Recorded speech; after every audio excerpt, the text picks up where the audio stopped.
So yun, nandun yung bendo sa may payong. Ayun mga tropa, nagwa-wifi. So, ulit-ulit journey.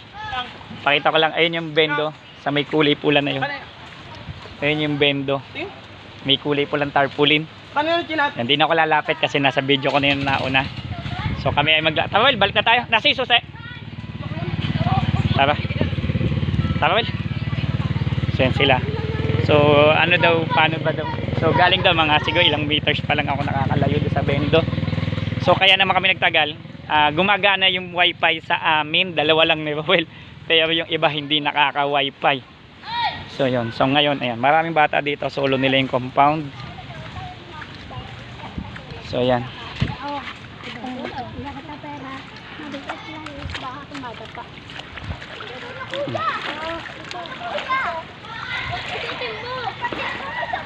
Nakita niya, lumulusong kami.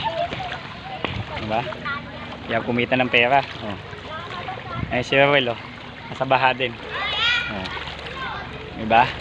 Dito guys, to sa Kalye Sena, Barangay Labak, Naik, Cavite. So hindi naman kami baguhan sa baha dahil galing din kami sa baha sa Bacoor, Cavite, no. Mas malimit pa binabaha doon. So shoutout sa mga taga-Habay diyan, no. Doon sa pinost ko nga baha din kagabi sa Nyug. Alam na. So na-miss ko lang din yung baha. So yan, so pinapakita ko lang yung aming journey sa aming paggawa ng piso wifi. So medyo natatagal lang kami sa aming mga gawa. Hindi, mabilis naman yung aming gawa. Ang problema yung biyahe. Minsan po kasi nag-uulan, pangit yung panahon.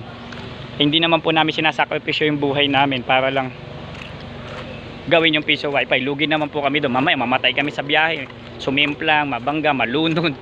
Diba? Tamaan ng kidlat. Eh, hindi naman po pwedeng ganoon. Kumbaga saan, pag malakas po panahon, ulan, tigil po muna tayo sa gawa. Kasi mas priority ko po yung buhay namin. Kasi mas mahal po yung buhay namin kaysa sa bendo.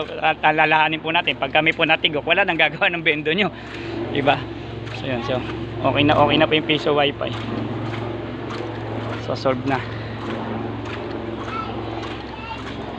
So yun. So nakita nyo naman po yung aming sakripisyo sa paggawa ng piso wifi. Medyo malayo-layo man.